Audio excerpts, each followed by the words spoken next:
Neal Gibbons. Yes, sir. Neal, there's a lot that I want to talk to you about. Oh, Lord. So I feel like this Lord. is even going to have to be like multi-part where like you're going to have to like be a regular returning guest. Oh, dear Lord. Yeah. Oh, dear. Are we going to get a contract? Yeah, I already contacted my lawyer.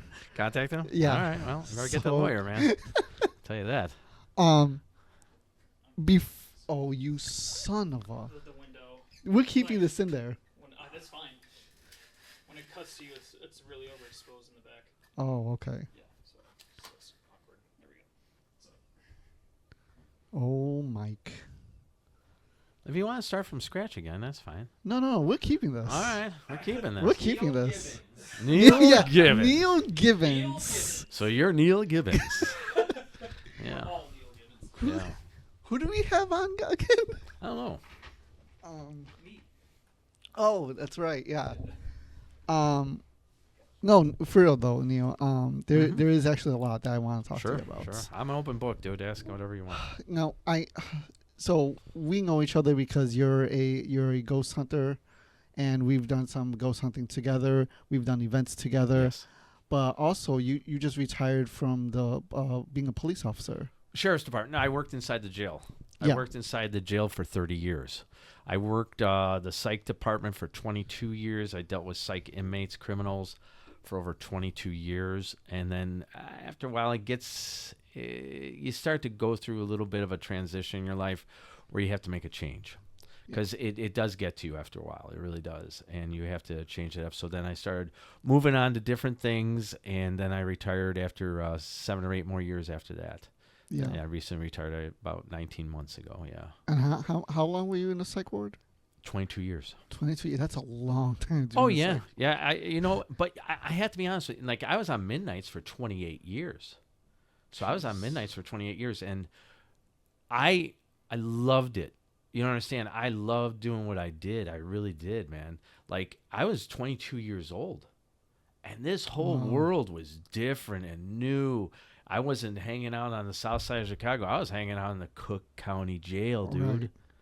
And to me, it's not that what I wanted to do in life. I wanted to be a Chicago fireman. Yeah. But the story is it's really simple. If I can tell it, my mom told me, because my mom she was like this tall. Not that I'm a tall guy, but she was like this tall. And she said, "Listen, you little such and such. If you don't go get a job and go sit down at that county building and sit there until you get an application, you're out of the house again." And my mom was serious. My mom used to be a nun. Why did she want you out of the house? It's not that she wanted you out of the house. She didn't want you to be lazy. Okay. She told you if you can't pay the rent, Yeah. because when we were little, because my mom and dad had a divorce when we were very little, Yeah. all of us all chipped in. Me and my brothers used to chip in to help pay the rent. Oh. Yeah, dude, we didn't grow up like like some spoon in our mouth type Right. thing. Our car was actually a grocery cart. Oh. I swear to God, you can laugh. It's fine. It's cool. Is that my mom would gather me and my brothers up, and we would go to 115th and Western Avenue, a grocery store by the name of Edmar.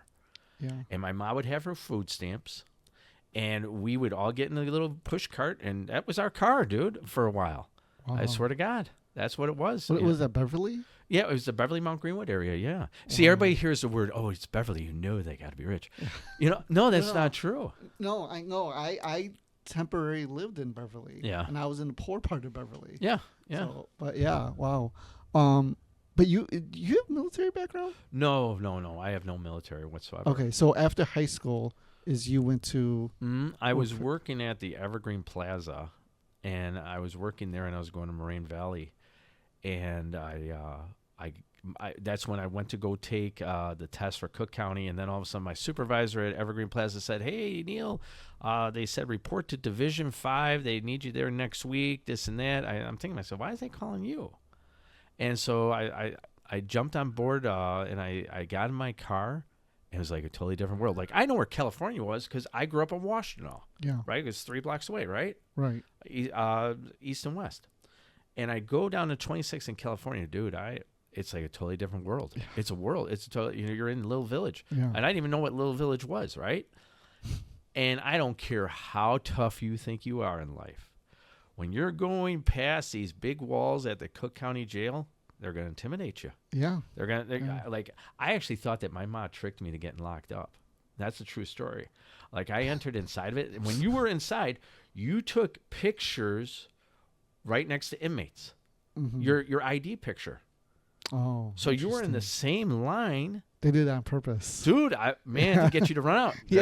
No, that was very true. That was very, very true.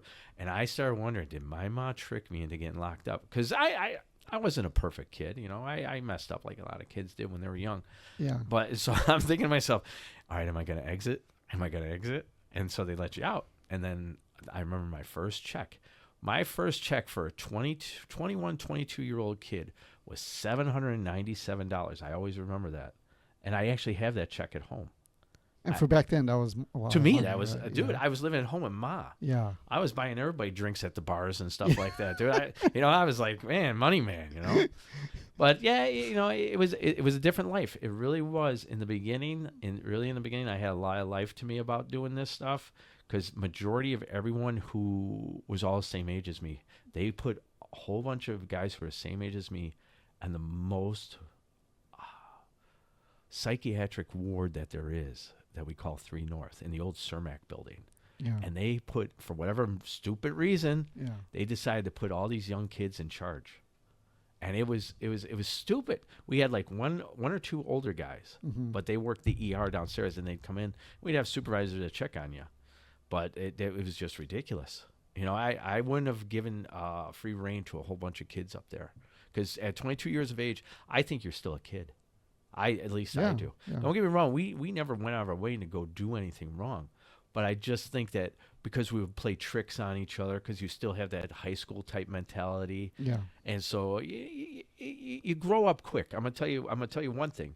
You grow up quick being inside Cook County Jail. Oh, I'm sure. Like I didn't realize things. I didn't realize how easy it was to get locked up until I started working there.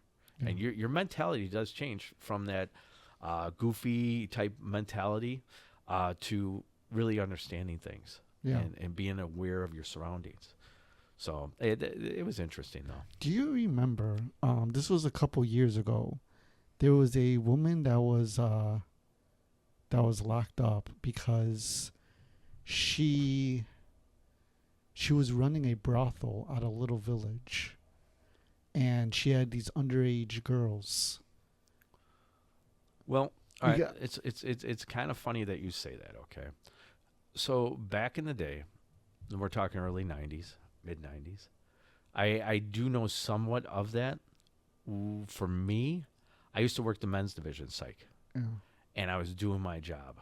And so what I had happened to me, I had over 40 inmates write a petition to kick me out of where I was at. This was the male division because I was doing my job, where some other people weren't doing their job and this and that. I was enforcing the rules.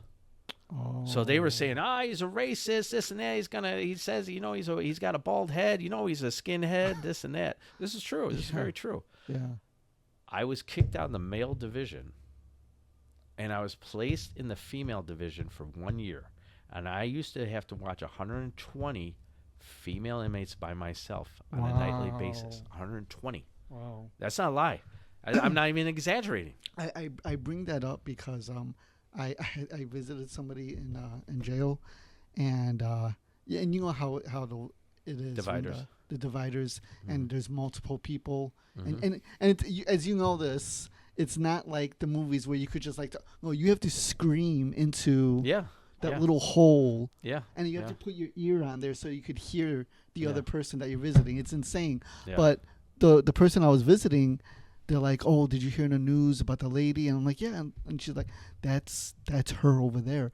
And I'm like, "Oh, she was having a panic attack with the person that a guy that was visiting her. I don't know, her husband, boyfriend, whatever it was. Sure. She was having a panic attack, and it's like you wanted to feel bad for her, but it's like you did something horrible. Like you were running this underage brothel. Like, what do you? Well, I mean, number one, it's a little village. Okay. Yeah. And I've met a lot of people, and a lot of good people actually at Little Village. So I'm not knocking Little Village. I love the food there. It's great food. Oh, I will. It's a terrible it- place. It's awful. Actually, I met a lot of nice people. We used to have a little tamale lady at the end of work at every day on Sundays. Oh, yeah. I would buy like a bunch of tamales from her and take them home with me.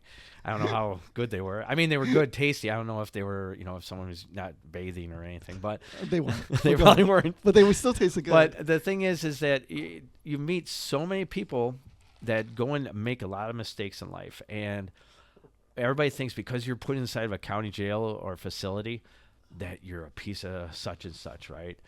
And a lot of people just make mistakes in life. They really do. Have I met the worst of the worst? I'm going to tell you, if you want to hear a couple stories, I'll tell you some stories, dude. Yeah. But people make mistakes in life, and they get put inside county jails, county lockups. And they're good people. They're actually good people. It's another lesson I had to learn in life, because in the beginning my mentality was these are the bad guys. Yeah. But that's not what it really is. I watched a documentary on serial killers, and then there's this one little segment where he was an FBI agent. He says the number one killer of children are women. Mm-hmm. Interesting fact there. Okay, You're absolutely right. So, and I don't mean to stop you on that, but there was a lady, and I'm not going to give her full name. Yeah. Okay. She was a very large black lady, and majority of all the women that were locked up in the Cook County Jail in the psych thing are baby killers. That's a fact. That's a fact. I don't care whoever's going to tell you after this. I'm telling you from experience. Yeah. Majority of these ladies are baby killers. Okay. I had to, back in the day, I would get called by my captain, and he'd say, Gibby, because we all went by last name, so mine's Gibbons, so my nickname was Gibby, right? Yeah. He said, Gibby, you got to go up there and take care of such and such. Now, this girl here, I know this is going to sound really weird, and you're going to just start laughing, dude, but it's fine. I don't mind, because in a way, I kind of look back at these things, I laugh. Yeah. He goes, wrestle her to the ground and get her out of that cell.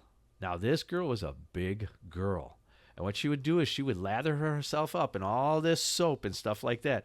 And I'd just be looking at her and going, please. And I'd look at my captain. I'd be like, really? Do I got to do this? He goes, go in there and take care of that. So I would have to go inside there and wrestle this chick. So she did that on purpose. So so you slide. So you slide right off them. You put soap on the floor. So you slip aside, crack your head. Yeah. So you could hurt yourself. Right. So I was told... But understand, I was young at the time. What was she doing that you had to go in there? Do you want me to? Oh, yeah. Oh, yeah. You want to know? Yeah. All right. So take, for instance, those lights that you have over here, right? Yeah. In that building there, they had the same exact lights. Okay. She would take those off, break them in half, and stick her in her privates. Oh. She would put it all the way up in her privates. Yes, this is very true. This is a brand new kink. Yeah. Oh, that was a very true story. That's a very true story. Mm-hmm. And then I would be called sometimes on a nightly basis to go over and deal with certain individuals, and you had to do your job, man. If you didn't do your job, then you were disciplined for not doing your job. But I was young, so I didn't realize that I had some kind of authority of what I wanted to do. Mm-hmm. Like I can make my own decisions. So what they do is, in the beginning, it's like any pecking order. They're going to know who they can go to take care of things, But you learn things as you get older. But these are the kind of individuals that are at these institutions. So for that woman in particular, how did you get her down? I had to wrestle her. And eventually I got cuffs on her. Okay. And it wasn't easy. I'm going to tell you. Sure. I'm telling you, some of these people, and we can get into possession. Because I'm going to tell you there's a fine line between psych disorders and possession. I can tell you a couple of stories about that. That I'd be more than happy to. It's just I have to keep out all names and stuff like that. Yeah. But and even before we get into that, Rob, can you look up, because if you look up Parasitic Entities book, there is a researcher. He worked for like over 30 years at a psych ward. Mm-hmm. And he says, he said what you said. He goes, there's a fine line between psychological disorders and possession by some discarnate entities. I'm in total agreement with him. All right. So we're on the subject. Yeah. Let's talk about institutions. Let's talk about jails. Let's talk about prisons. It's due to the negativity that happens in these places, okay? When you go into a jail or a prison or institution, psych institution, you're going to feel it when you walk in. It's a totally different feeling, like a wall. Mm-hmm. There is a whole bunch of negativity that's going on in this place, not only just from the inmates, but it's parasitic, like you said. It's catchy. It becomes a disease. And everybody starts to go through this, just like an attachment. Yeah. So there's not just one spirit that's attaching to one person. They start to bring these things in. And I'm a big believer about this. Don't get me wrong. There are people who have psych disorders, and with the right medication, they can function well. I've Sure. come across cases like that. Have I come across people who I just know shouldn't be here? Well, they should be here, but someone's driving and it's not them. Right. Oh yeah, I've met these people, dude. I've Yeah. met these people, Can you find it? and I believe that it's very contagious. Yeah. I believe that when it leaves a host, because I told you that one story on the bus, I believe I told you guys that story. Yeah. When it leaves the host, it's going to try to find another host, and it's like a buffet, a smorgasbord. Yeah. It really is, and it's due to the negativity that happens in these institutions. These things feed off of people. I could tell you stories where, take for instance, this one division, nothing but shadow people all the time. Shadow people going from cells. Here's the interesting thing is, we've actually witnessed these shadows going from one cell to another on cameras. Oh wow, that's not it, Rob. By the way, that's not it. But that's interesting too. Send that to me. But go ahead, Neal. So, what it is this one place where you would see these shadow people going from cell to cell. They started having issues with lots of suicides, and so you start to put two and two together after a while. You know, especially when you work the midnight shift, because there's nothing going on. There's no movement, so you're able to pay attention to certain things. It doesn't mean only nighttime that these things move around.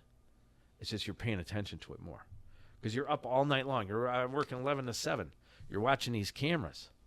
It's like when you go do an investigation, you've been out there, you know, remember we're watching cameras? Yeah. You know, that's basically what you're doing, man. I'm watching that camera for that 8 hours.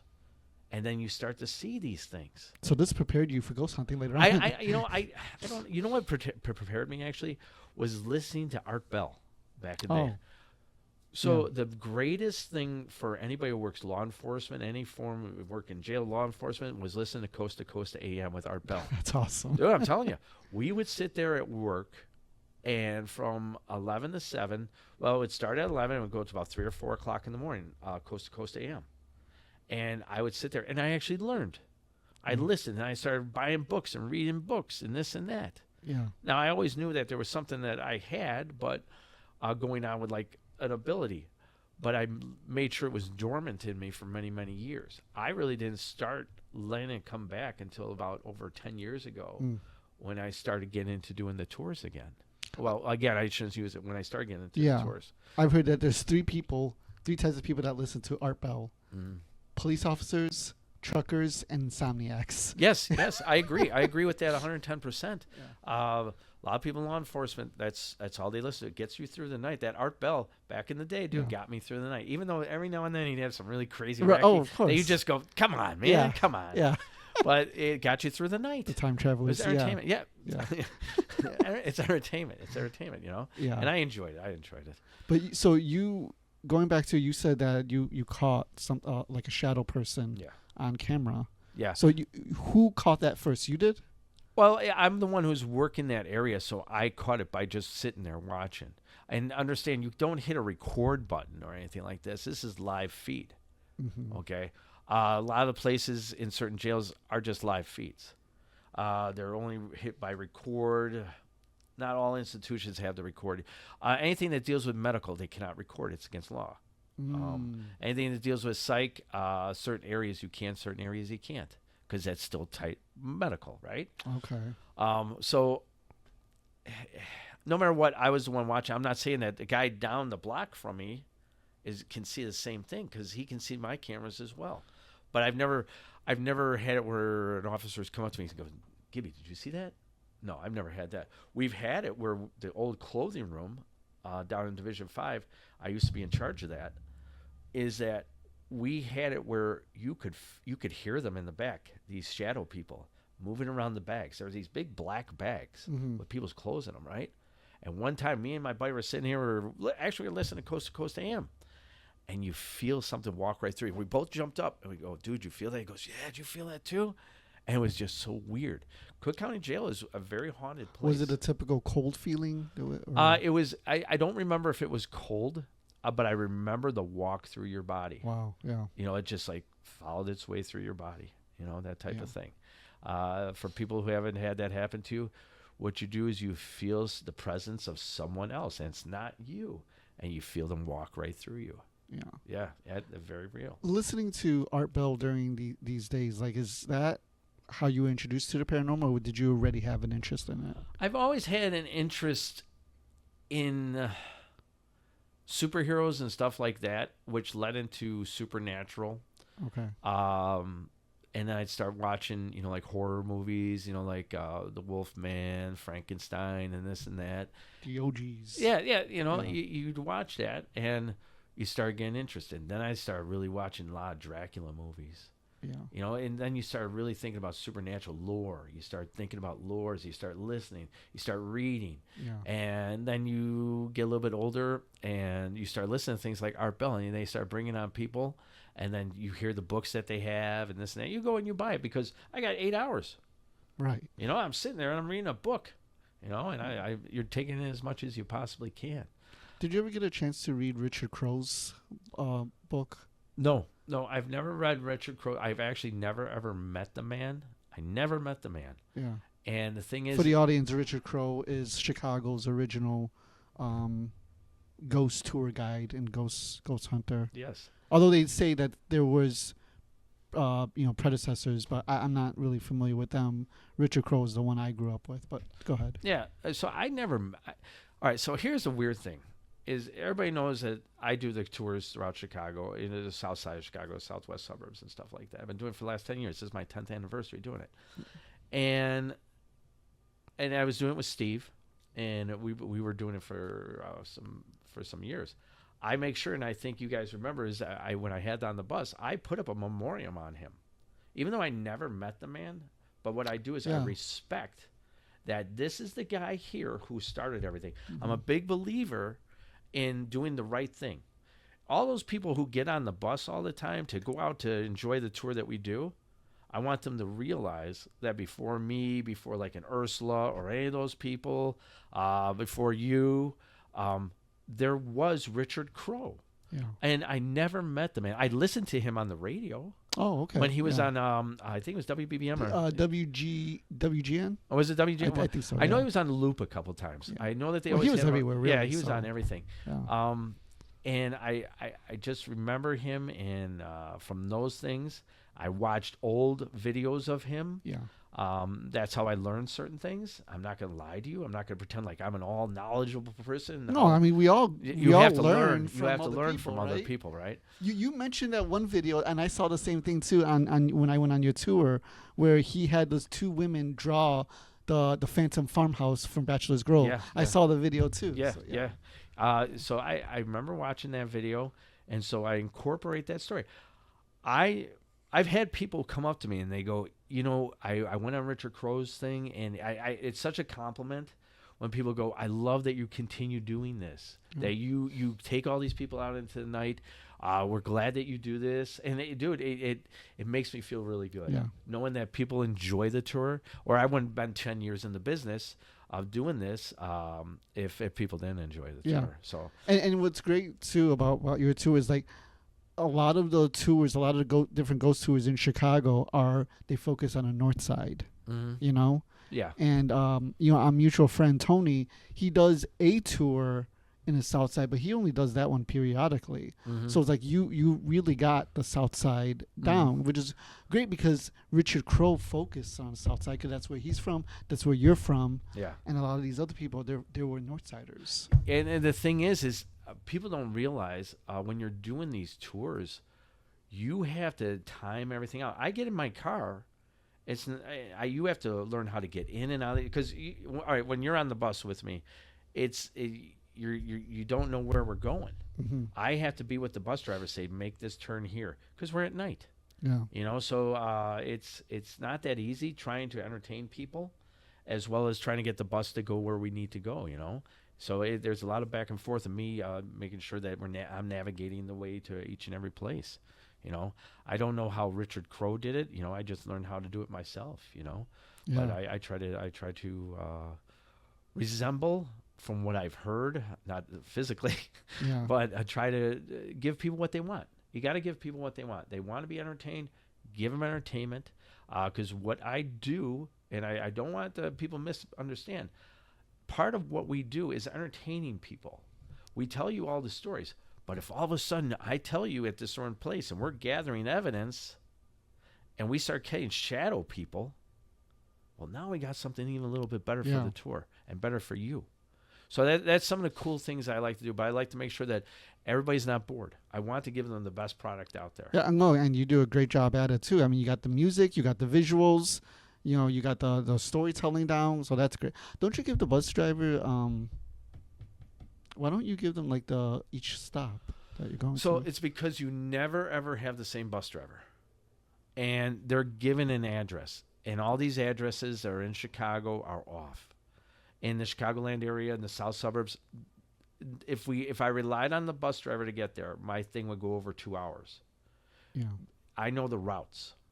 You have to know your routes when you're doing these tours, or you're going to get lost, and then there's going to be problems, and then people are going to get frustrated. I know because I made a lot of mistakes in the beginning. I get frustrated with the bus drivers. Yeah. Because I give them a paper. I'm like, hey, this is where we're going. And then I like have a little description of like where you could park. And it's like right there. And like sometimes they don't get it. Sometimes they do. Yeah. Sometimes they don't. So what I do is I request the same person if I find that they're a good person. So for this year, I did request a certain individual that I know that he knows what I do and he loves the tour. So, and I always make sure all the bus drivers are tipped very well at the end of the day. Yeah. You know, because they get us in and out of these places in a timely manner, and it's so important to do these things. That way you don't go over the timeline, so you don't have to pay extra for these buses because they're not inexpensive. Yeah. Yeah. No, they're not. Yeah. And even recently they raised their prices. Oh yeah, everybody raised their prices. I mean, everybody's raised their prices on everything, but yeah, you know, I enjoy doing the tours though. We got so many going on this year, and I'm gonna start having my daughter Tori. She's gonna have everything out pretty soon. Nice. Just finalizing. Just so everybody knows, me and Jack are going to be doing a tour this year together in the beginning of October, hopefully. Yeah. Yeah. Yeah. Jack's got to make a determination. Hey, Neil, could you move the mic a little closer to you? Yeah, not a problem. Is that good? Yeah, that's good. All right. Well, you could actually I even can put go it like down that. a little bit. Yeah. Yeah. You can also like have it like Jack's as well, where the mic is like. All right. Is this better for you? I was just gonna say. Is that better? Do this. There you go. All right. All right. Sorry. I just wanted to make No, that's fine. When you're working at a place like that for so long, how do you keep from not going crazy, not becoming depressed? So, and I'm going to be completely honest with you. Yeah. I didn't start getting PTSD. PTSD, I always thought was a joke. You know, I really did. I said, come on, dude. I go, I'm a young guy, this and that, whatever.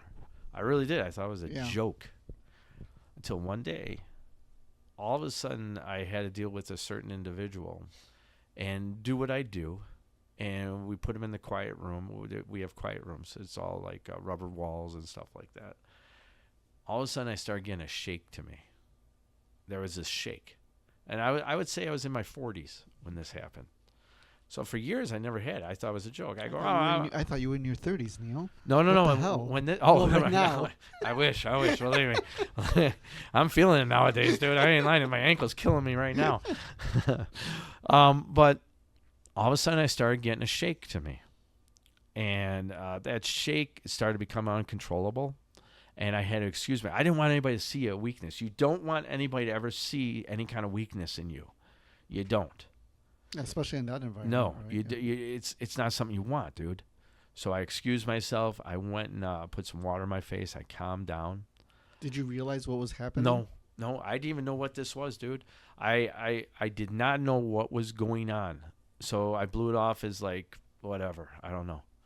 Then one day, when you're in a psych division, a lot of times during the night, all it is loud screaming and banging and just screaming and banging and screaming and banging.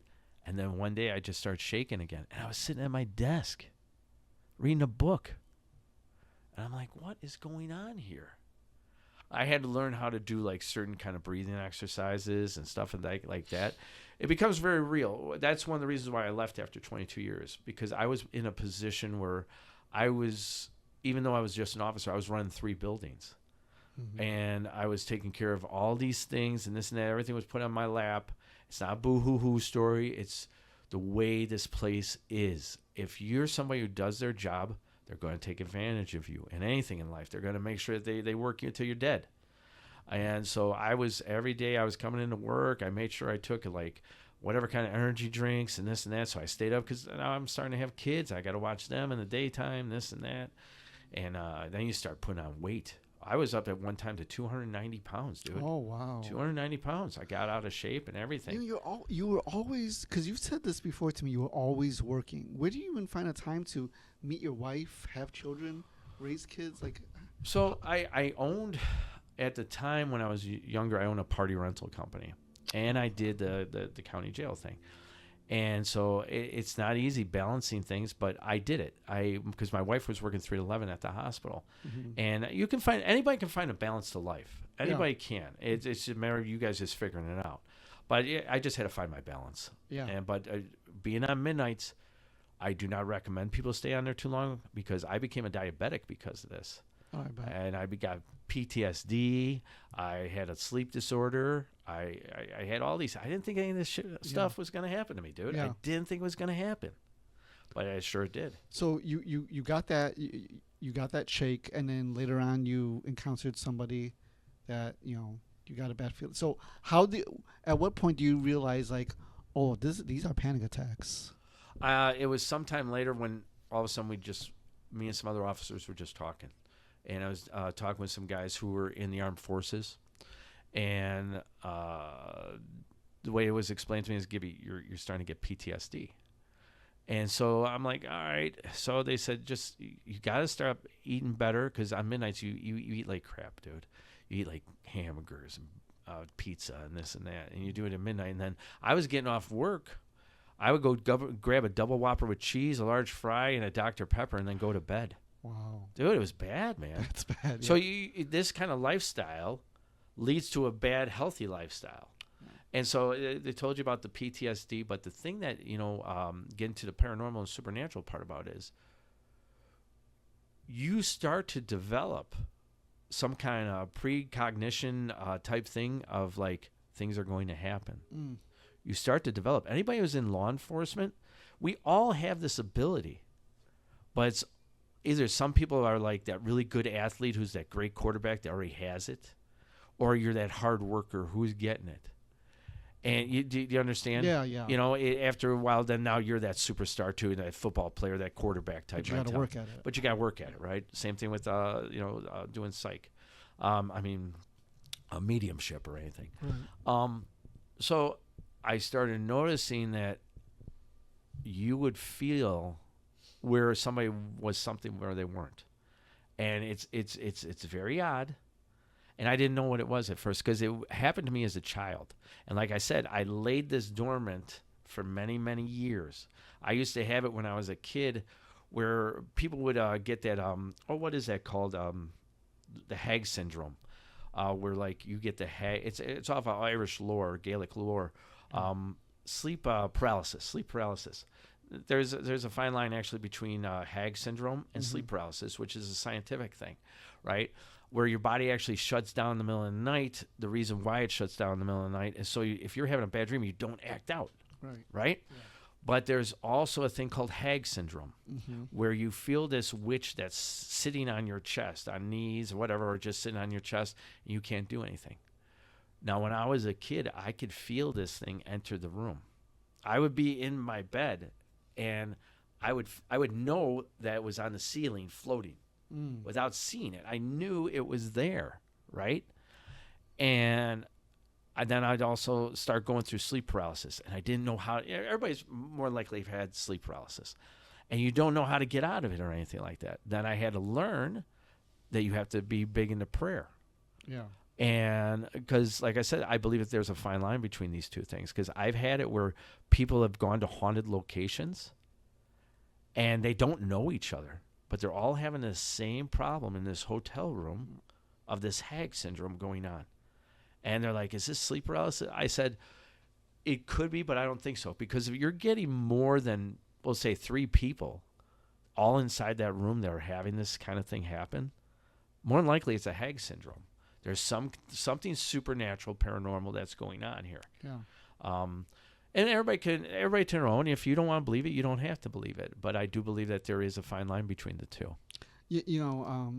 Hag syndrome. A lot of people are not aware, but the movie Nightmare on Elm Street, Freddy Krueger is based off a Filipino version of the old hag syndrome. Oh, really? Yeah, and that's where what Wes Craven, what's his name? Yeah, that's yeah. where Wes Craven got the idea. He was reading on it in an article, and he created the idea of Freddy Krueger. Yeah, a lot of cultures have the same thing. Yeah. I mean, because we're all human beings, and we all know that there are spirits, there's malevolent spirits, so every culture has gone and talked about these things, you know. Yeah. So it's gone through. The only reason why I know it's hag syndrome is because I'm Irish. You know, I grew up with Irish mentality, so that's why I looked up was the Gaelic thing of it. I'm just being honest. So you had some exposure already when you were a kid, Yes. but it doesn't seem like you know that was the focus of your childhood until later on in an adult life. Yeah. When I was a young guy, I would see things, and I for whatever reason, I don't know if it was my mom and dad's divorce, whatever. When you're a child, there's a lot of things that go on with you mentally. Okay. Yeah. So you shut down on certain things in life. And then for whatever reason, sometime in life, at least for me, something just turns back on. Mm-hmm. And I don't know what it was, but I always revert back to the story. The first time anything ever happened to me was my mom and dad, like I said, went through a horrible divorce. And I don't try to make this a sad story. It's part of life. Sure. It's part of life. And what happened was my mom used to wake up every night at 3 o'clock in the morning screaming at the top of her lungs, just screaming. And me and my brothers would go inside the room, wake her up, and she never even knew that she was screaming. So then one night, as time went on, I woke up in the middle of the night because it became clockwork, and I saw this small, impish-looking creature on the ground staring at me. Mm. And it looked in my mom's room, and then came back, looked at me, and smiled, and then proceeded into my mom's room. What did it look like? To be honest, it looked like a troll-like thing. Okay. And that's the best thing because understand, I was 7 years old. Yeah. Just seeing the shadow of something like that, Yeah. you're just already scared. So you're already pulling the blankets over your head, right? So seeing this thing, I'm like, I'm scared. So I put 2 and 2 together that this thing is causing my mom to scream. And that's how I lead into telling people about possessions and stuff like that, that demons are real. But they're not in the form of the movies. As much as I love the movies, Yeah. and I talk about it, it's due to when we start to stumble in life, either through alcohol, depression, drugs, or anything like that. We do let these things into our life. And I'll always explain it the same way I'm about to explain right now. It's a door. Mm-hmm. We open up that door slightly, and we allow these things to come into our lives. And when they enter into our lives, we don't notice it, but family members notice it. And it becomes harder and harder to close that door because someone has to explain it to that person that, hey, this is how you're acting. This is what's going on with you. But for the person, they really, truly don't know. And your mom was Irish Catholic, right? Yeah, my mom was a nun. Oh, that's right. That's right. She was a nun. My mom was a nun. My dad was a brother. All right. So what's the story with that? It's a very interesting story. My mom and dad. Okay. Well. Oh. All right. It got spooky in here, man. It got spooky, dude. We're still going. We're still going. Okay. So what happened was all right. So let's put it like this. Coming up Irish in the 1940s. No, I didn't live in the 1940s, but I know because my mom had a large Irish family. Yeah. It was upon you to become either a teacher, a policeman, or something in the public realm, or a nun or a priest. Okay. And my mom, she was forced to be put in the nunnery. It was just already forced upon her. This is what you were going to do. There was no ifs, ands, or buts, man. Same thing with my dad. He became a brother. Okay? I know you're smiling. You're like, how the hell does this happen? So they left. Oh, the Irish. The Irish. The Irish lad. You know they're going to get nasty. Yeah, I'm the only non-Irish in this room, by the way. God damn it. Okay, go ahead. So what happened is they met after they both left. They both left it because they had enough with it. But they also had the thing where, like, you better have a family. So people were put together in many different cultures, forced to, because I believe that mentality was the mentality for a lot of cultures, especially even the Polish, is that you better have a life, you better go get married, and this and that, go have some kids, da-da-da, and you're going to get hooked up with the wrong person, where they did. Don't get me wrong, I'm blessed that, I have a life, and that they got together, They went and rubbed habits together, I guess. That's a great way to put it. You rub my habit, I'll rub your habit. So they went and did that, and then poof, there's little Neal right there. Do you know how they met? They met in a bar. I ain't lying to you, dude. They were introduced by my aunt Kathy. This is what I was told, anyways. Yeah, that's a true story. But imagine telling your daughter, like, hey, you're just gonna be in a nunnery. Yeah, in a convent. That's what people were forced into. Actually, I have an uncle who's a priest. He actually taught the Pope. The current Pope? Yeah.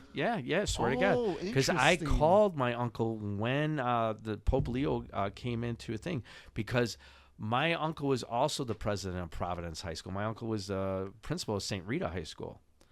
And he's an Augustinian. The Pope is an Augustinian. That's interesting. And so I called him and I said, hey, and my uncle, he's an older guy. Yeah. He said, oh, thank you very much, Neal. That's awesome. And he goes, we're celebrating here at the Augustinian church. And he goes, we're celebrating and stuff like that. And I said, man, he goes, you know what, Neal? I taught him. I said, get out of here. He goes, no, I taught the Pope. I go, that's your claim to fame. He goes, yeah, it is, I guess. Wow. Yeah. Yeah, because the Pope, he was raised just south of Beverly, right? Yeah. He was a Sox fan, just so you guys know. I know the Cubs fans love to tell, oh, no, he's a Cubs fan, man. No. That's why we can't trust him. They can't trust him, yeah. But but that's how my mom and dad met. And then they popped out 3 little kids. And then that's the story of that, I guess. And how old were you when they divorced? I was about 6 or 7 years of age. Yeah. Who'd you stay with? I stayed with my mom. We had this little orange house on 114th and Washtenaw. I went to St. Cadgidon's when my mom had money. If not, I went to Chicago Public Schools. Where did your dad go? My dad was a Chicago fireman.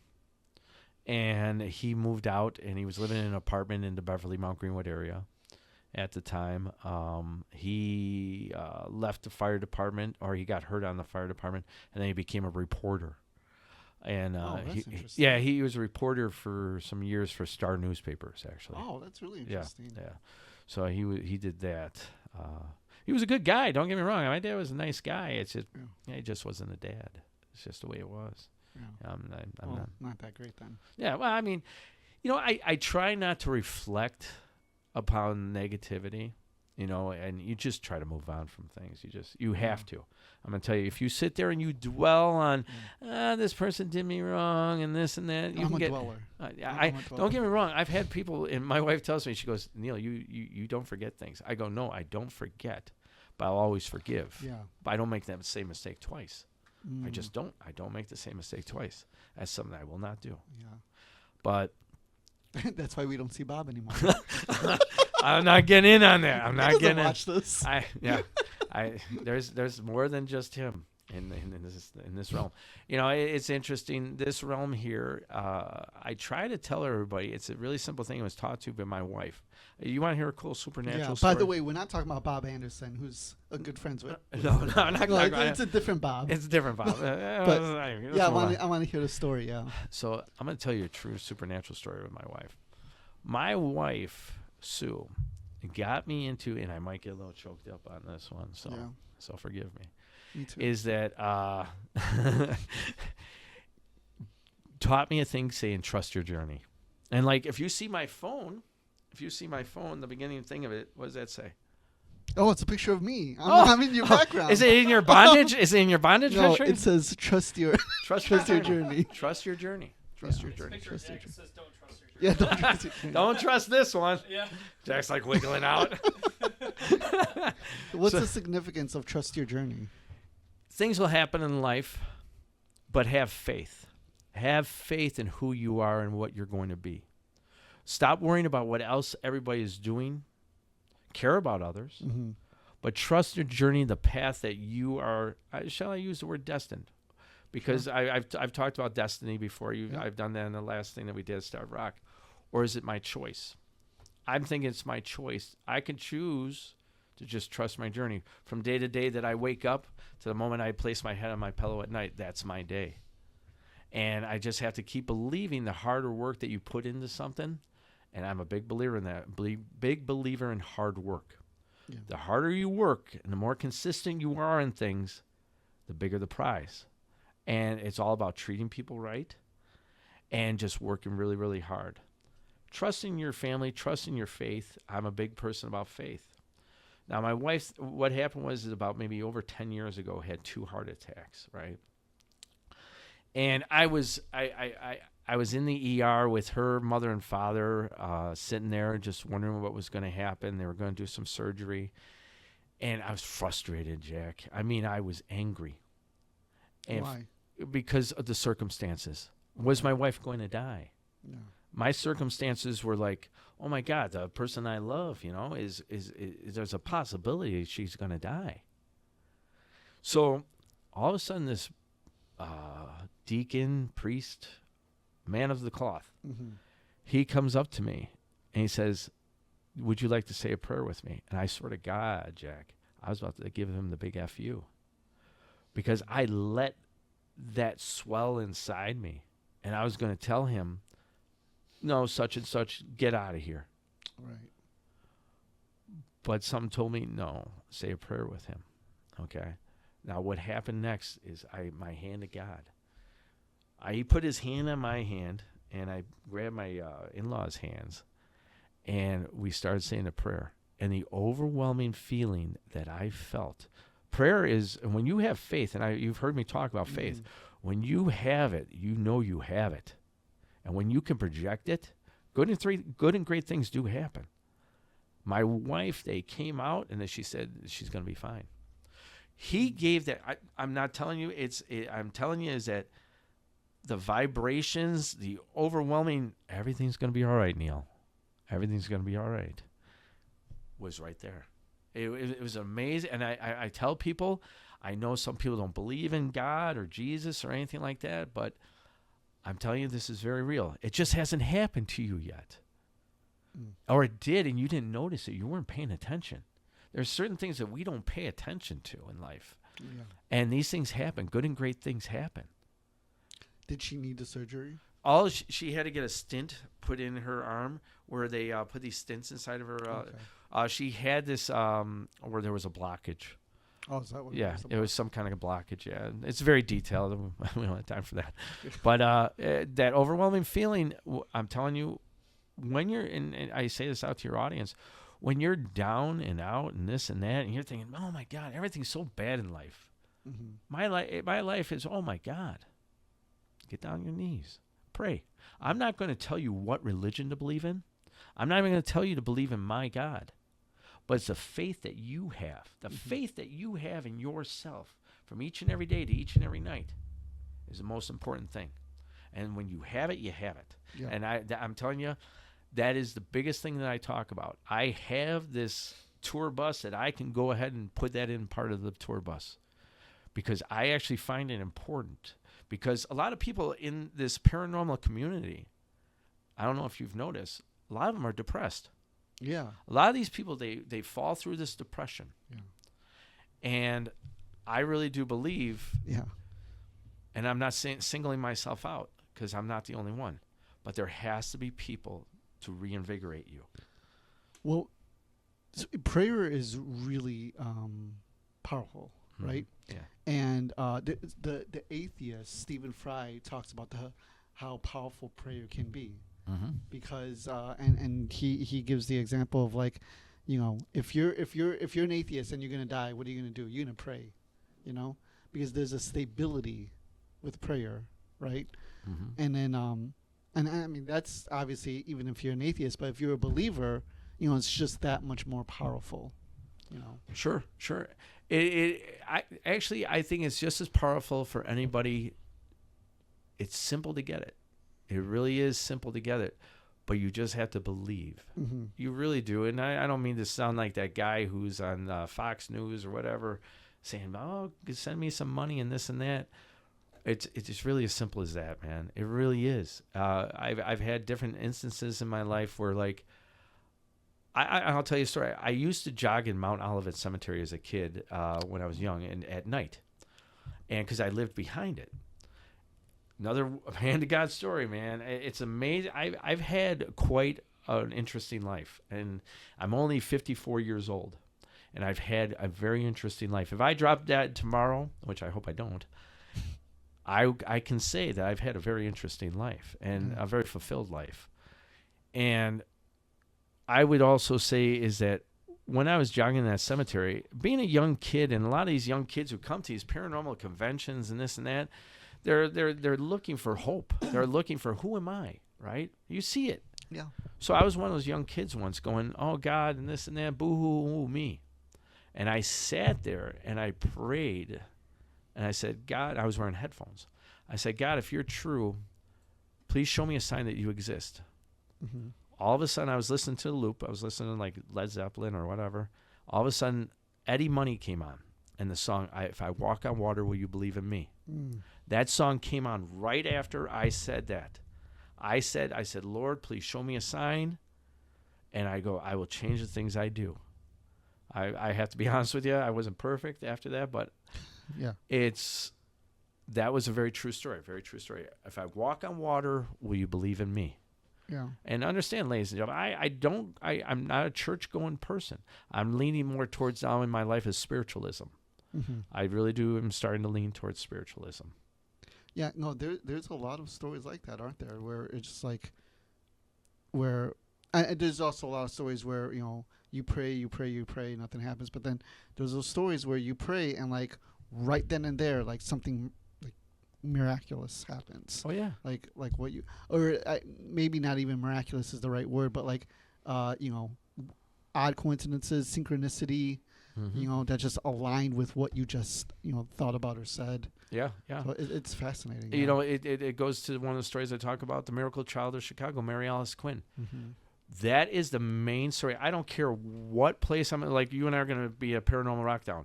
And they sent me a thing. They said that they wanted me to speak. That's going to be one of my stories. It has to be. I promised. Yeah. And I don't mean to sound like one of those crazy religious zealot type mentalities, but I promised God that I would always tell this story because I know that there's people out there that need to hear this. Yeah. And it's not. I'm not like that.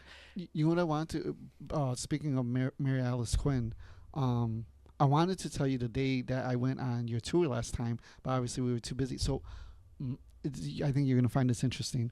My ex was actually, well, she was adopted, but her family were the the descendants of Mary Alice Quinn. Really? Yeah. You know, I think you told me this though. Oh, did I tell you this story? Yeah. Oh, okay. Or she did. I think maybe she did. Maybe she did. I think she did. I think she told me that. Yeah. And I was when she told me, because she didn't know until like in the middle of us dating, and she told me, and she goes, "Yeah, I heard, you know, this and this." I'm like, "What?" So the next her family gathering when I went, she's like, "Yeah, this is my aunt who like has some of the stories," and I spoke to her aunt, and she's like, "Yeah, like she goes, my mom."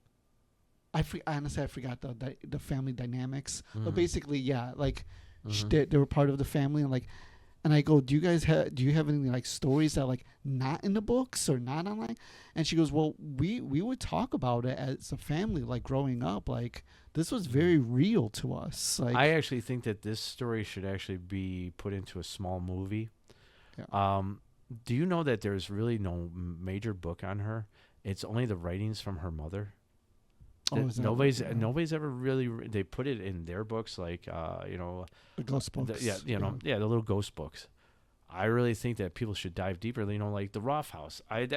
Once again, Yeah. people call it the first documented possession in America. Yeah. I call it a spiritual miracle, and you choose what you want to talk about. Yeah. But yeah. The Rough House, by the way, is a really interesting. Yeah, we have a thing going on. A quick plug, I guess. Seance beneath the moonlight. We have about like 10 tickets left. We're going to be doing a seance out there on the grounds. Diet Renee is going to be out there. She's going to be doing a seance as well as doing readings for people.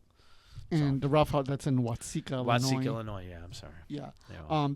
It's too long to tell you guys the story of geez. but I mean, look up the Watseka Wonder. Mm-hmm. Look up the Roth House. Yeah.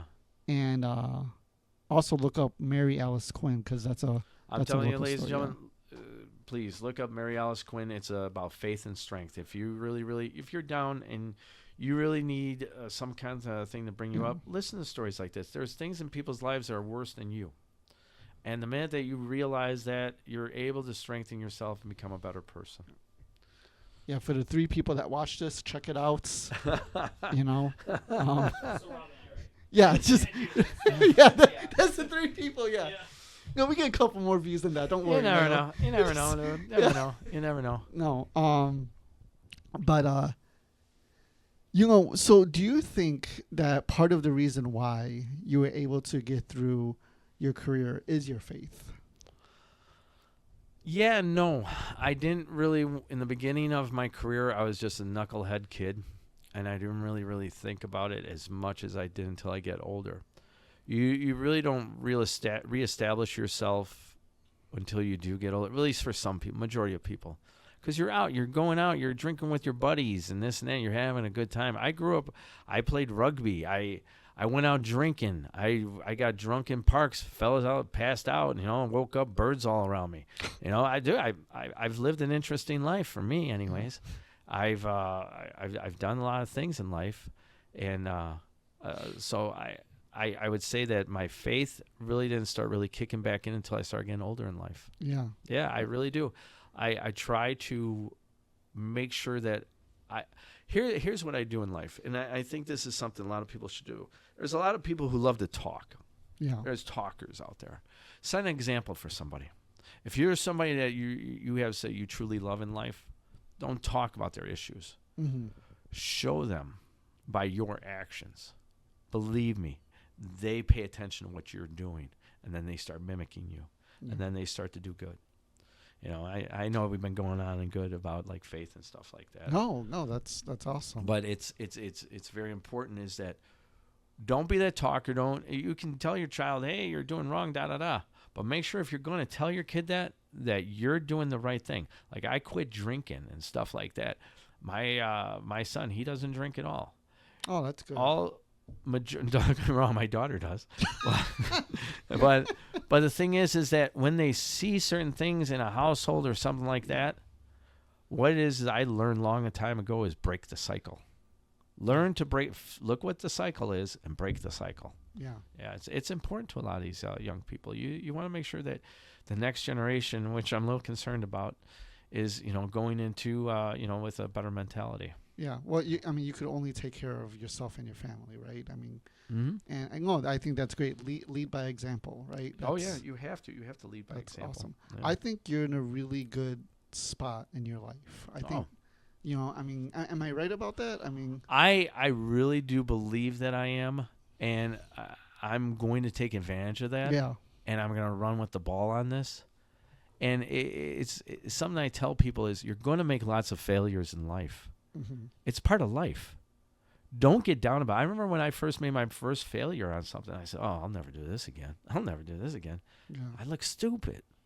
I shouldn't have done that. I don't want to look stupid. It's about getting up. Becoming my friend. That's what you're talking about, right? That's, yeah, I know. Why am I hanging out with Yeah, this it's- guy? It's like, But no, and come on the Yeah. podcast.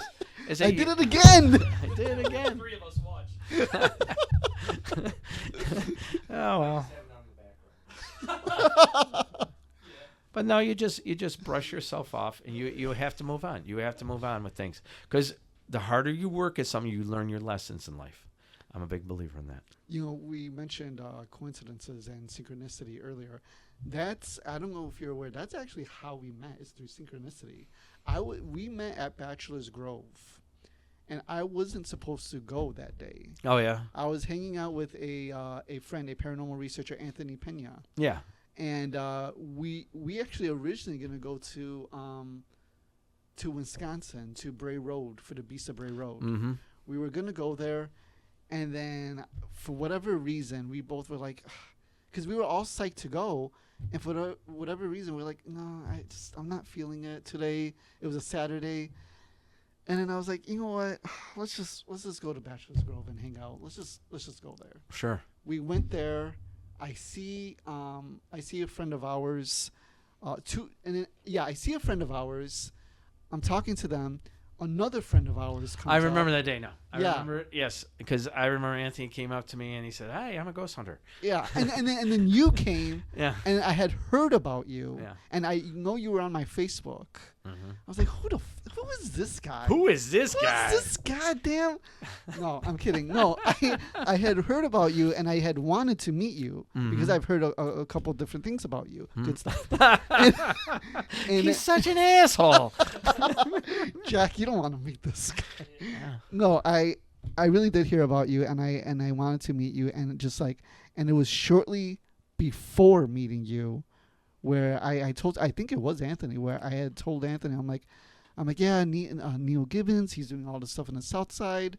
That's like a lot of the ghost stories I know, I'm more familiar with it. So I want to meet him, and then we met that day. It's like hold on, 1, 2, hold on, 1, 2, 3. It was 4 different groups of people met at Bachelor's Grove that day, and that was cool. And you were with Steve. I think that's when COVID was, because nobody was doing tours, and then for whatever reason, and now what you're saying is exactly right. It's freaking weird, man. Out of nowhere, it's like, like all these people just started coming out of the trees, like out of a field of dreams. Yeah, know? That's how it was. And all of a sudden, people started showing, oh, I know this guy, I know that guy, he does this. Yeah. And we all showed up, we were all just bullshitting. Yeah. That's what we were doing. We were just talking, man. Everybody Right. was talking, exchanging phone numbers and this and Yeah. Sometimes I believe that certain things are meant to be. And it happened at Bachelor's Grove. Yeah. You know? Yeah. It's that was great. And I remember walking away from that and telling my friend Anthony, I go, man, that was awesome. Yeah. I go, that was awesome. I remember telling Steve, I said, that was weird, dude. Yeah, that was That weird. was Yeah. weird, man. That was freaking weird. Yeah. But that Bachelor's Grove, you want to talk about Bachelor's Grove? Sure, yeah. I know everybody talks about Bachelor's Grove, but that place is a very real place. Yeah. And there is an energy that's there, that's just freaking weird, man. Yeah. I personally don't like going there that much. I really don't, and I ain't lying. Because of the energy. Yeah, because of the attachments that are there. There's attachments that happen. For certain individuals like myself, you start taking on these things, and believe me, I meditate. Here, I'll tell you a quick story. Now, here's an interesting story, dude. Another hand of God story, right? I know Neal tells a lot of stories. That's what I am. I'm a storyteller, right? They're good stories. So I meditate every night before I do the tours, right? Okay. Because places like Bachelor's Grove. So I've noticed that certain things are changing more in me as I progress, continuing doing these ghost tours. I already know that I already have certain abilities. Mm-hmm. And I was actually talking to Joe the other day, a female from Snowflake, right? It's kind of like a person who has amnesia and is trying to figure it out for me. It's like I have amnesia, but I know it. I know certain things, but I don't know who or what I am at doing this, if that makes sense. It's like you're talking about like psychic ability? Yeah. It's like, and I don't understand sometimes. So what happened is I do my meditation, which falls into the old man nap. So I fall into the old man nap, Yeah. and this young man named Christopher comes to me in a dream. Now, this kid, Christopher, very clear. He's wearing a ball cap. He's wearing a shirt that has like buttons up to here. And I'll always remember it. And I told Sue, my wife, I said, hey, listen, this another weird thing happened. Because a lot of weird things were happening this one year, dude. People coming to me and this and that, and the more voices I was hearing. And so I took my No. So I took my Thorazine shot. Suddenly the voices were gone. And pop some shrooms. And then, oh my God, they're back, man.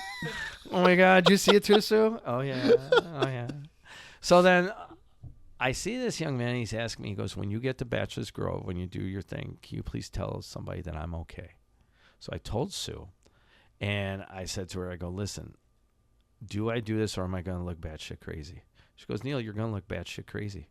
She goes, "You have to find a fine line between doing this stuff." She goes, "You're a ghost teller, storyteller, whatever. But the minute that you start going out there telling people these things, they're going to start thinking twice about what you're doing." Yeah. All right? So I said, all right, I'm not going to do this. I'm not going to do it. We get to the back end of Bachelor's Grove. I tell the stories, da-da-da. All of a sudden, I get this nudge in the back of my head right around here saying, please do this. Mm-hmm. So I stopped everything. And what's weird, two things that are very weird. When in the beginning, me and Steve used to record everything video. Mm-hmm. All that video is gone of what happened of that night. For whatever reason, all that, and he called me the next day. He said, "Neal, the videos are not there in that one area." He goes, "Everywhere else, there's video." Wow, yeah. I said to them, "There's a young man named Christopher here," and I gave the full description of this young man.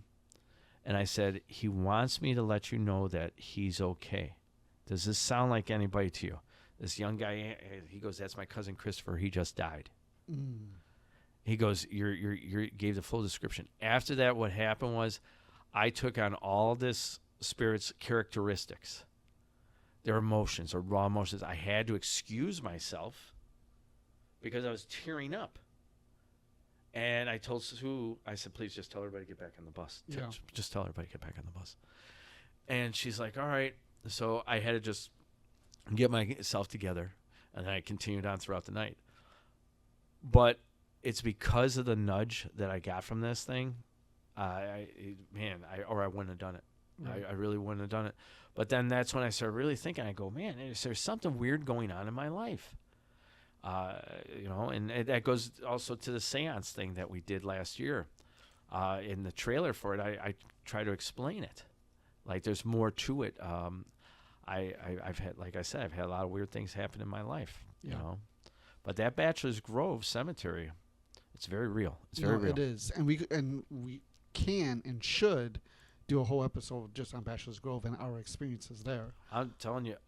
All right, so God rest his soul, Pete Crapia, right? Yeah. God rest his soul. I always say it for everybody. Now, when we first met, he thought, "Oh, this guy's on crap." You know, he was thinking, just another loon with a spirit box, right? Well, he thought that about everybody. Oh, yeah, he did. He thought that about everybody. So, and I'm like, all right, no big deal. I'm not here to convince you, all right? It's not the cemetery that's haunted. It's the land that surrounds it that's haunted. Right. It's not the cemetery. It's not the cemetery. No. So we were on the trail with the Anahata box. And so Pete... Tell him what the Anahata box is. Anahata box is a spirit box that was developed by Stephen Lineweber. Steve, now, weird story. Steve had a dream about this box, and that's how he built this box. Yeah. That's a true story. He built the box off a dream. And what's odd about it is when it works, it really works. Like we actually have video of a lady holding a conversation with her dead mother-in-law. Yeah. Yeah, you've seen the video. Yeah, I've seen it, yeah. So it's basically a spirit box. It's like a hyper-steroided spirit box. Yeah, on steroids, yeah. Yeah, that looks freaking weird. Yeah, or meth. Yeah, or meth. However you do it, whatever your take. And so Pete was like this. He goes, "Oh, whatever." I go, "Use it, dude." I go, "Use it." And I knew it was going to work for him because I knew that he had some kind of connection to this place. Yeah. And then all of a sudden, and so on one of the videos, and I'll find it. I can find it. All of a sudden you hear, "Pete, hey, Pete." And he's like this, "Whoa, hey, Peter." And that was weird. And he was starting to freak out, man. And he started going. He goes, I've never heard any. And everybody that was around us that day all heard that. Hey, Peter. Yeah. And I was like, he goes, it's not that I'm trying to say, all right, I got your proof now. But it was odd. Well, yeah. It was definitely odd. Well, that's what a lot of this stuff is. None of it is like actual. A lot of these experiences we have with ghosts, like they're not proof, but they're very odd. Oh, yeah. And you put all these pieces together. It's like, all right, there's something going on here, right? Oh, yeah. There's definitely something in that place there. And, I mean, like you said, we'll do a show on that one day where, like, it's just completely about that. Yeah. And we can all, you do a roundtable discussion, you know, and have everybody just talk about their experiences. I think that would be a good idea. Well, we're going to be wrapping up, but I want you to plug in what you got going on. So what do I got going on? August 2nd, I have the seance Beneath the Moonlight in Watseka, Illinois at the Roth House. We are going to be doing that. It starts at 5:30. We are going to have from Chef Valentino a full buffet type appetizers, stuff like that, dinner. We're going to do a seance. We're also going to do a group reading with Diet Renee. And we're going to do also, we're going to do an Estes. I'm going to have Larry out there because we have to finish filming some. So Larry's already going to be out there. So we have to finish doing some filming on stuff. So that'll be out there. You'll have a ghost hunt and this and that. That's on August 2nd. The price tag for that is $125. Inner Circle, there's only 2 tickets left for Inner Circle, which is $30. Okay. And then October, once Labor Day hits, all tickets go on sale on everything. Anything from Monroe House. We're having Brittany's going to be doing the Monroe House. Yeah. And then I got Ed Levin and I got Mike Alsip are going to be doing. It's a new thing that we're doing. 2 different haunted locations one night. It's going to be the Roth House and the Watseka Museum all in one night. So we're going to be. If Brittany's going to be there, I'm going to be there. I'm sure you will. I'm sure you will. Oh, Brittany. Oh, dear Lord in heaven. But she's going to be at the Monroe House. She's going to be doing that for me. And I think that's only 10 tickets to be sold for that. So that's only going to be 10 tickets. Oh, just 10 people are going to? Oh, yeah. It's only certain locations, the walls are thin, and you're going to damage the evidence. So you want to make sure that it's limited to a certain amount. Whereas the one that's going to be the half and half tour, you're going to have 15 in one building, 15 in the other, and in 4 hours you rotate to another building. So we're going to. Which one is that? That's it. I really haven't come up with a name for it yet, but it's going to be half Roth House, half Watseka Museum. Oh. So what's going to happen is Ed's going to be in the Roth House, Mike's going to be in there, and everybody's going to first time ever. You're going to be able to investigate the Watseka Museum. That's awesome. The reason why we're doing that is we're going to build up evidence from the place. Mike is going on August 2nd with Ed out there just to videotape and see what they find because they already found stuff from the seance. They're going to, because they have a whole bunch of stuff that are from World War I, World War II, and this and that. Residual energy, as you know, leaves some kind of handprint, footprint, fingerprint into this to the world around it. And that's Mike and Levin from... Ed Levin and Mike also. Ed Levin from... Spire. Spire. Right? Yeah, Spire Paranormal. Yeah. They'll be out there. And then we're going to have a lot of other things going on Thursdays, as well as our Fridays and Saturdays nightlife tour. Oh, that's awesome. Yeah. Do you remember my story with the Roth House? Do you remember what happened to me? No. Because I remember I told you when I helped you the first time you did something at the Roth House. Mm-hmm. Remember we got there in the morning, right? Yeah, no, and we were setting up, and you gave me something, and you asked me if I could like fill it up, and then you said, oh, the door's open, and it's before we walked inside. You said the door's open, if you could fill it up, and I said okay, and I go. Oh, for the hot dogs. Yeah. Oh, that's what it was. Yes, yeah, for the hot dogs. Yeah. So I go up the porch, and then I was going to knock on the window so they could know that like, hey, I'm there, and if they could open the door. And there's a woman on the couch, so I see her, and I was like, I don't know if she's like talking to somebody, so I'm not gonna knock on the window, so I'll just knock on the door. So I knocked on the door. And I'm like, why ignore me? Like, you're ignoring me. I'm like, all right, whatever. I'm Jack. Stop it. Do you know who I am? Come on. I'm horny. Let's go. I'm the only Mexican around here in this small town. So, no, but I go around the back, and the door was open. And then I go to the front because I didn't know who the woman was. Maybe she works here or one of the owners. But there was nobody in the front room. And I'm like, and at first I didn't even think anything of it. And then I was like, it doesn't take me long to get from the front to the back. Mm-hmm. And I was like, that's odd. And then throughout the rest of the morning, I don't see that woman there. No, at I all. do remember. Now I remember that you did say something about it, but it's just I had so much on my mind. You No, know how yeah, like yeah, when you're yeah. doing these conventions Yeah, and yeah, stuff, yeah, yeah. you got everything on your mind. You want to make sure everything goes right. But no, I do. But dude, remember. that was odd. That like Neal, We've had it where, there's a dude. woman there. No, there is a woman there is a spirit of a woman that's I in the know, house. I know this yeah. because we've gone down into the basement, and I know we're short on time here, but real quick I brought a group down there and go. All of a sudden, you hear this girl goes, "Hi, how's everybody?" Mm, And I'm like, "This holy." yeah. And everybody said, "Did you hear that?" And they were looking around for mics and this, and I started wondering, is John putting mics in this house? I started John searching. Yelner, yeah. Yeah, I started talking. Actually, I got to call him right after this. Yeah. But I started wondering, is he putting mics in this place? But I'm saying, John, I don't think he's like that. I don't think he would be like that. No, he's a really, really nice guy. Down to really earth. Type down to earth, yeah. Yeah. And it's not him putting mics because we put cameras everywhere in there and stuff. So Yeah. So it's Rough House is a really interesting place. Very interesting. We could be a whole other podcast too. See, Oh. that's why we're gonna do a Neal series. A Neal series. That's Neal what we're gonna series. do. All right. But Neal, thank you for coming on. Man, I appreciate it. Thank yeah, and this was awesome. you. Good. So Good. all right, check it out, guys. Go. Oh, the name of your group, Graveside. Oh, Graveside Paranormal. I'm so. Just call me Neal. Come on. Go to Graveside Paranormal on Facebook, graveside-paranormal.com. We're on Facebook. We're on. I'm going to start a whole new TikTok series. 1st of October, I have this idea, and it's about these little short stories and this and that I'm developing, and I'm going to put it all on TikTok on a daily basis. And it's you just dancing because that's what people It's on just TikTok me do. in a thong. Yeah. Yes. Yes. I'm excited. Just man. going boo, Yeah. boo, boo. People have been asking for. That's what they've been asking for. Graveside Paranormal. Even if you Google it, it comes up right away. Phone number is there and everything. Neal Gibbons, thank you so much for coming on. Oh, dude, anytime for you. And we're gonna have you on in a not too distant future because I actually have more things to ask you, but I did want to focus on your the jail thing. Yeah. Oh, I could tell you Yeah. so many more stories. I know, and there was actually a couple specific things I want to ask you about that, but we don't. Well, got time we can save anymore. that for later. Yeah. But the dude who gouged out his eye. Oh, that's a true story. That's. But you know what? He's not the only one who's done that. That's what's freaking see, weird, man. that's- The guy gouged out his eye and held it, Yeah. and he was in full leather restraints. And don't ask me how he did it, Yeah. but he gouged it out, and he kept going, "I see you, I see you," and I'm like this. Oh my Lord. So you're gonna have to repeat that the next time you come Yeah, back. And then yeah. I know you have a, not you personally, but you have a John Wayne Gacy story. Oh, as I well. got, dude. But we'll talk about that next time. We'll talk about it next time. Yeah. Neal, thank you for coming on. Thank you. And that's a wrap, guys.